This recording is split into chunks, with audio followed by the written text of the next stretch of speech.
Hello and welcome to Portland Rocks. I'm Pat Snyder, and tonight we are going to talk about the club owner's perspective on the business side of rock and roll. We have two guests who are very knowledgeable in that field. On my far right is Peter Mott, who for 12 years, almost 12 years, owned one of the most premier original rock and roll clubs in Portland, the Last Hurrah. And we have Tony DeMicoli, who has owned and managed a number of clubs in Portland, beginning with The Long Goodbye, then managing Louis La Bamba. Right. Louis La Bamba. Louis La Bamba. Louis La Bamba. Louis. And now is the manager and partner in Key Largo. Right. Thank you for coming and welcome. Thank you, Pat. And I think what we should do is start by talking a little bit about the history of the clubs and the original rock scene in Portland in relationship to your clubs. I see, and correct me if I'm wrong, but I see both of you having a slightly different role in the kind of music that your clubs nurtured over the years that you've been working in the scene. The Last Hurrah being somewhat of a country rock with bands like the Burnside Bombers and the Lone Coyote Club. This is before my time here, so correct me if I'm wrong. We did start out as a country rock club, pretty much. We did have some jazz. We had Jeff Lorber in the early days. Pleasure, which was a funk group that was real popular on the East Coast after they went back there. Now that band has merged into Cooler. There's two or three players parts. that are still in Cooler. Marlon McLean is down in LA now. How did you get involved in the Hurrah? How did you? Well, that's a long story, but to make it brief, I moved up here to help open the Hurrah. It was originally owned by my sister Susan and her first husband. And I came up to help manage it because I had restaurant management experience and was between situations in California. Intended to stay 4 months, and 15 years later, here I am still. Gee whiz, what kept you here? I mean, what? I don't know for sure. Was it Portland or? Every winter, about twice a winter, I had to escape to the sunshine for the first 5 winters anyway, but I got used to it. And I think it's the people, it's the fact that it's a real comfortable town. It's a town where you feel like you can have a place, and you're not overwhelmed by the size of it. LA, I was just down there this summer, and it's an hour minimum to go anywhere almost, just because the traffic and the parking problems and the congestion and so on. What are some of your earliest memories of the kind of music you were booking there, the kinds of bands that were there? What do you see as being really different from the way the club was this year? This last year of its existence? Well, when we started, most of the bands would bring in a very small PA. The Herman Berman band used to have a little Bose system, which were 12 by 20 or something like that, and it sounded great as far as we were concerned. We had 4 house lights that basically were permanently fixed. There was none of the 32 can shows that you see these days. The stage originally was in the bar, and it was very small, and our second band, Wrinkle, that played there had 8 players in it, one of them playing a piano, Greg Perry.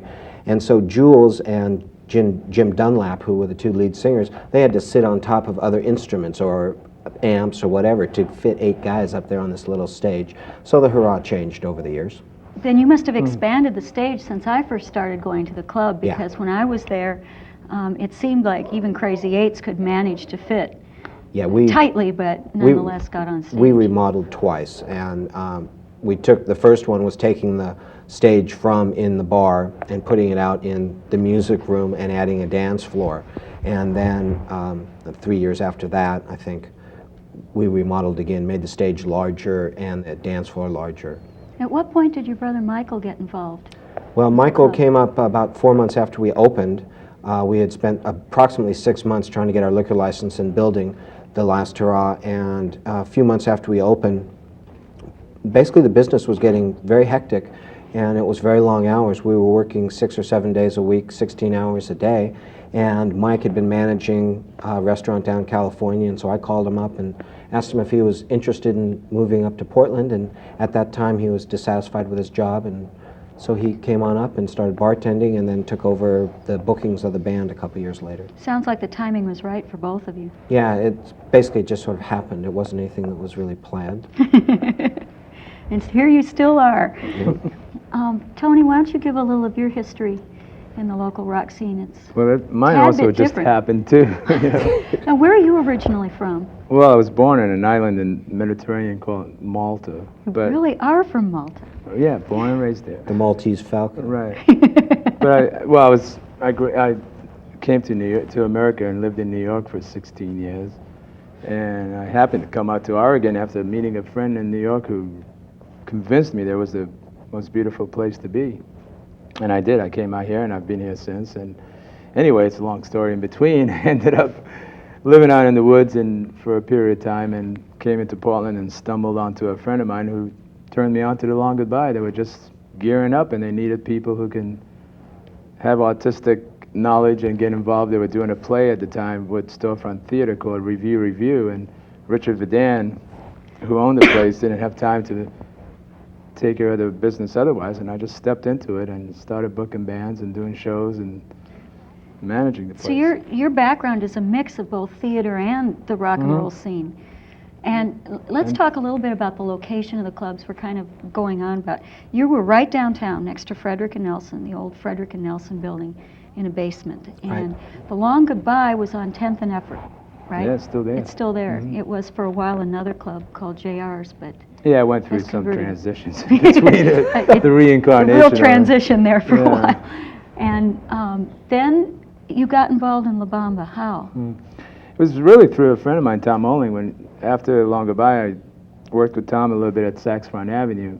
I was helping bring some of the bands that were headlining at Long Goodbye, like the Odds and the Balloons and a few others, into Sax Front Avenue. And we ran into Lloyd Du Bois, who had it as the Medieval Inn, and it was not really doing too well. And I remember that. you know, Tom and Lloyd started talking about a club, and I got involved with talking about the club. And before you know it, Tom suggested to Lloyd to work with me, and before we know it, we were right there building a club and opened it up in May of '81. Certainly because of its history as the Medieval Inn, that club had a very interesting atmosphere with that basement that was all encased in stone. Yes. And little nooks and crannies and sort of rooms that went nowhere. I remember that the basement for a while even had an art gallery and a button and novelty store. We call it La Bamba Shelter. Yeah, the shelter, I remember. Right. And then up, espresso bar and the rock and roll paraphernalia as far as T-shirts and buttons.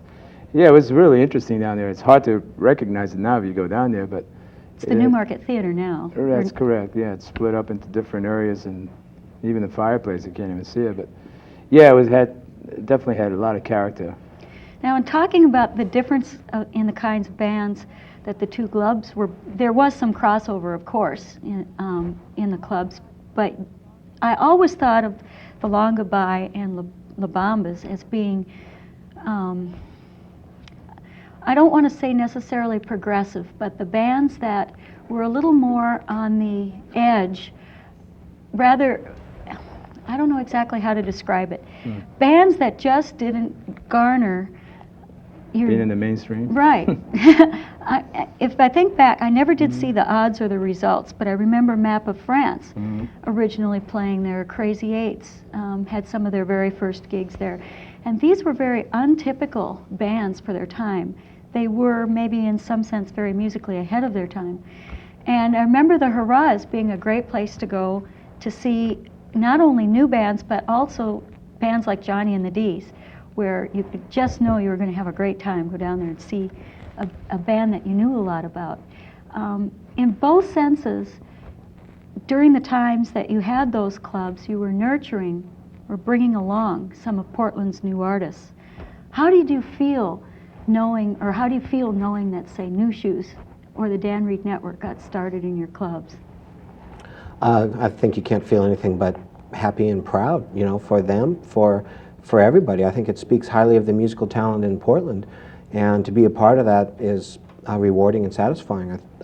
It's sort of interesting, though, that a lot of those bands that have gone on to be successes are maybe part of the reason why the Portland scene right now is not as strong, because some of the best musicians have stepped out of town. I don't regret that they did, you know, I certainly don't hold anything against them, but if we were able to keep some of that talent here by having a larger music industry here, you know, more recording studios, bigger and better clubs, all that kind of thing, more of an avenue for them, more people that went out and enjoyed them, those people might still be playing in town. Certainly there's a little bounce back effect too when other musicians in town are seeing a band become big and successful here, that they are trying to come out and do their thing. With these bands being gone right now, off doing their albums or whatever, there's not a lot of nurturing going on of new bands as well, in the sense that the draws at the clubs aren't as great as they have been. At least I haven't seen it for a couple of months now. Well, you know, I believe competition is healthy, even in the music sense. For bands to have strong drawing bands as their competition gives them more incentive to work harder, produce a show that is appealing to the people, and rehearse and take it a lot more serious than just going out and doing another gig. I think that works from all sorts of different aspects too. The more clubs you have that are bringing on bands, the better it is. The more people go out to hear the music, the more it is in the limelight, the more people hear about it, and so you end up getting just more and more people coming downtown. That's why, you know, my brother and I, we always worked real hard to get along with the other clubs and to work with all the bands as much as we could, because it's a feeding situation. One feeds the other, and it goes back and forth. Without good clubs, you don't have good bands. Without good bands, you don't have good clubs. Without either, you don't have an audience. Something I recall from both clubs, and particularly at the time when Billy Rancher was popular, was bands would fight to be the opening band for the big draws. I remember that Billy Rancher could pretty much have a choice of any band in town, and a band would love to open for him because they could reach Billy's crowd, so to speak. And this is the time when I was first starting to work in the music scene. I was photographing a lot of those opening bands for Billy and getting to see Billy a lot at the time. And it doesn't seem also to me now that there is quite that same sort of thing, especially when Billy and Johnny and a lot of other bands had these opening bands that they themselves were somewhat nurturing and bringing along with them. Billy was very good about that too. Yeah, he definitely had no qualm in sharing the stage. Yeah. Some people might think Billy had an ego, but I think he had a big heart. You know, He certainly really wanted did. to share that those moments with as many people as he can, musicians especially, and even other artists. You know, he tried to employ a multimedia kind of show with the dances and some comedians and a little bit of everything, because he really had a strong love for entertainment. He definitely shared. I mean, that's how the Crazy Eights got started, opening up for Billy Rancher at La Bamba. They were really booked as a band called Sneakers. Oh, I remember that. Out of Corvallis, and they didn't quite survive long enough to do the gig, so Todd didn't want to blow off the gig, so he decided to form a new band called the Crazy Eights. You know, 7 friends of his came up and played, and that was the beginning. And Billy was very supportive, knowing the circumstances, and he tried to work with him after that and give him more shows to help develop him. Yeah.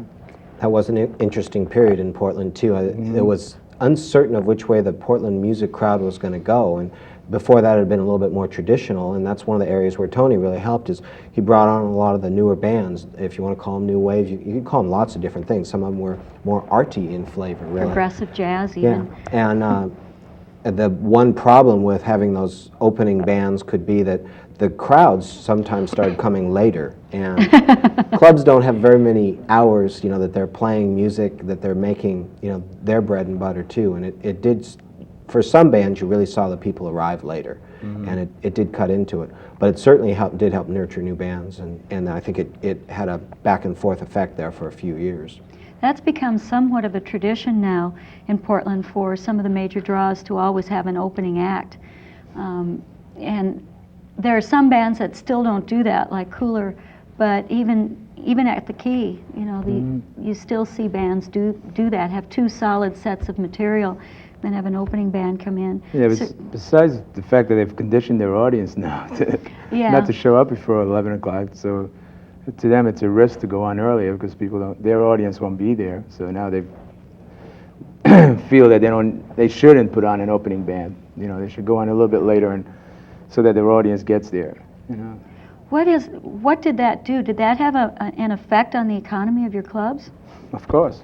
You betcha. Like real serious effect? Something that... Yeah, so that's a good percentage. That's why now I'm doing this blues alley, which is blues in the early evening, because like Peter said, hey, we can't survive on doing business in 3 to 4 hours a day. You know, well, you're really doing business between usually 10 to 1 is your peak time, and you can't cover all your overhead on 3 hours, 4 hours max a day, especially 2 days a week, where's your bread and butter. So and when I realized that decline, I'm trying to, expand my business hours, and also to give more, with the lack of venues, also open up the room to have more options, to have more entertainment available. We're going to start doing plays and probably do other things just to have more multimedia. But you really have to be much more innovative now than you did 12 years ago when the last hurrah started, and you have to work all angles of it. You have to try to make every phase of your business as strong as you can. In the early days, you used to see clubs try to survive on just 4 nights of music, Wednesday through Saturday. And long ago, that became infeasible. You had to do it 7 nights a week, and you had to try to be successful at it 7 nights a week. You can't really afford to have throwaway nights where you're having experimental bands. You really have to find the best you possibly can. And like Tony's doing, he's doing a lot of innovative things that hopefully will work for him, because just surviving on those 3 hours a night is not sufficient. What would you say, in your feeling, was the richest era for your respective clubs? And I realize that there may have been phases or different times when things were good and things were bad, but I'm particularly thinking musically. When are some periods that you recall with fondness as being very rich for your clubs? Well, I think 81, I think, was rich for the whole town. The early 80s, I mean, it went on probably till late 83, 84. I think the whole town was really very supportive. It was, I think, the new era of bands actually making it to the national level, after Quarter Flash. There was a few others before that didn't get the attention, like Quarter Flash did when they got signed, and then New Shoes. I think the early 80s was, for me anyway, was really a high time in this business. For me, it would have been a little bit earlier, and it's basically just before those bands were signed. Johnny and the Distractions, Quarter Flash, Jeff Lorber, before all those people left town, and before I think it was the building part of it that I liked more, before they really got into the fancy shows and the lights and all that, when it was just the music before that. Do you see a real difference then in the era, like when I got involved in the music scene, as I watched it happen and watched the shows begin to build? I guess one of the best examples is the Dan Reed Network, because he always had production behind him, even when he played to almost nobody in the audience. To when I first saw Seafood Mama, which became Quarter Flash at Saks Front Avenue years ago. Do you see any kind of loss maybe in the movement toward that look, or in terms of the music, maybe a little loss of soul or something? Loss? No. Since at what point? Since I mean, Dan? No, I'm just saying in that maybe when the bands were a little less, I want to say moneyed, and a little less into production. Produced? Oh. Yeah, a little less produced, that maybe there was a little, in your opinion, was there a little more? Well, I think the bands have always come out of the heart state with it. They didn't really adopt too much production, and I think bands like Dan Reed actually wanted to do the kind of music that goes hand in hand with production. I see. Bands like, say, Curtis Salgado, that is a R&B blues, to him, production is not He part still of what... doesn't do production. Right, he could be a soulful singing on a street corner, right, just as much as he is on stage. The kind of material that Dan Reed and a few other bands now doing it actually works better with that kind of production, because they have the hairstyles, the clothing, the choreography, and everything else is all built. It's one show. It's a little more multimedia, I would say. It is interesting too how you see different phases happen, and who knows, we might be back to the coffee shop phase in no time. It seems like it goes a full circle, and we've seen, or at the last hurrah, we saw, I would say, 3 or 4 major changes in musical styles and attitudes towards it, the production phases. And who knows? I think blues right now is a real popular thing, and you might get back to just that gutsy, earthy kind of approach to music. Then again, you might continue on into the 1990s and see laser lights and everything else. Economically, I think what you're saying about blues may very well be true, because and this is getting into my next area. Bands these days almost always, if they have production, lose money when they play because they have to pay a light man, they have to pay a sound man. It's becoming almost unfeasible, and I guess that's what I was going to ask next. A lot of bands, of course, have their problems getting their shows out on stage and getting heard and also making some money at it here in town right now. At the same time, the clubs are having their problems because obviously there wouldn't be closing of venues unless something economically was happening. What, in your opinion, is going on and what can be done about it? I think that there's been a whole lot of whole lot of influences on the current scene, and it's really hard to try to isolate it to one. You can talk about the recession, the drunk driving laws, the increase in insurance rates, the fact that Oregon was, the second highest unemployment rate in the nation for so many years. But by insurance, you mean insurance for club owners? Yes, liquor liability insurance and general liability for us increased by over 1,500% from about $6,000 to well over $50,000. That was in almost a year's time, in wasn't 3 it? years' time. Those are kinds of expenses you can't really build into your operation because it raises your monthly your break-even point by about $4,000. And to try to come up with that kind of money is difficult. It might not sound like a whole lot of money, but you already have an established business, you know what your market is, and then to try to squeeze it for another 10 or 15% is difficult. Excuse me, I've forgotten the question. Well, you're giving some very good reasons. Tony, would you agree with those reasons? Oh, I agree with all the ones that You're currently still operating a club and you're trying to come up with some new ways of bringing in business like in earlier hours. Right. Food is another way that, like the Hurrah for years had lunches, or did a pretty healthy lunch business downtown. And the Key probably Yeah, gets we a do lunch. lunches. It's pretty steady. In that area of where we are, it's not a heavy business, daytime business, but we do pretty good lunches.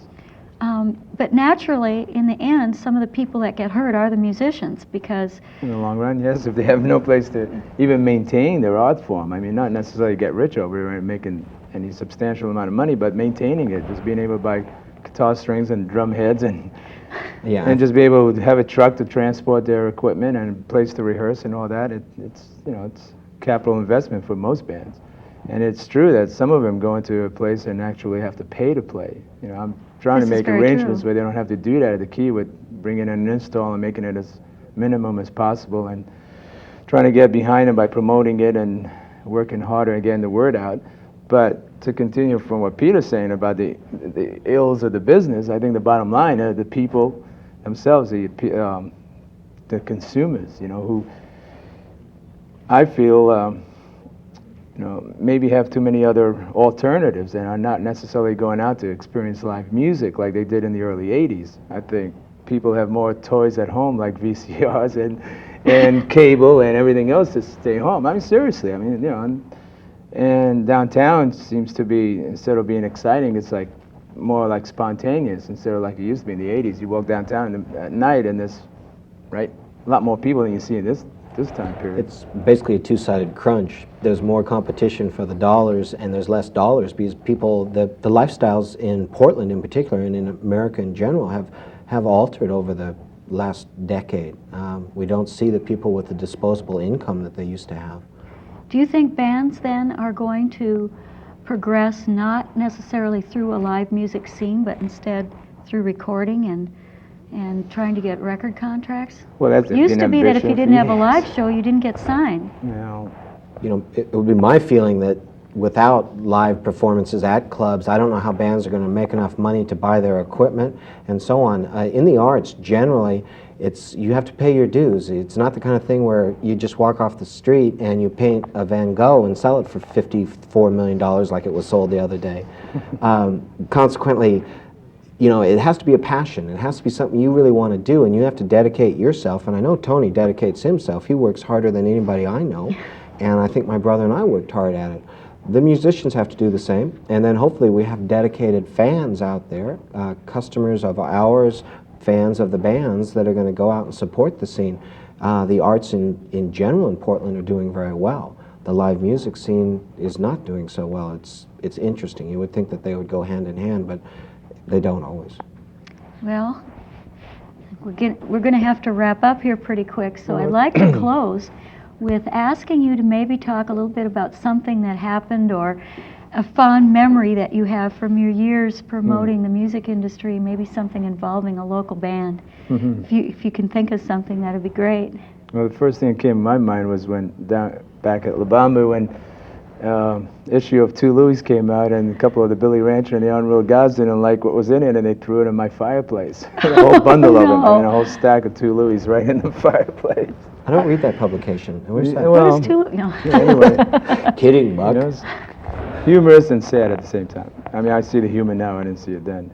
Anyway. You know, for me, it would just have to be all the different music. I can remember Johnny and the Distractions closing with the song Gloria by Van Morrison, and the energy in the room, you could just see the smoke and the heat coming off people, and everybody was dancing, and they were riveted. Their eyes were riveted on Johnny. Another one would have been Steve Hill from Diamond Hill. He was trying to do some stage antics and was trying to jump up on top of a stage riser, which was 24 inches high. Well, he only got about 19 inches of the 24, fell flat on his side and hit the stage riser with his forearm and opened a gash about 4.5 inches long. He had to get 35 stitches eventually, but we couldn't pry the guy off stage. He finished the night, and I bet lost a pint of blood, and I don't believe he did it, but then we had to basically drag him to the hospital to get him to fix it. He was that dedicated to his guitar. Well, I guess we're out of time. Unfortunately, I had lots more questions I wanted to ask, maybe but we maybe could we do can it come again. on again. Yeah. We're going to talk about the Mayor's Ball sometime too, so we'll have you on the show for that. Great. And I'd like to say thank you both for coming. Thank you. And thank you to TVAP for having us on tonight. And I'd like to add by saying, support Portland music, come out and see the bands. I'm for that. Yeah. Thank you.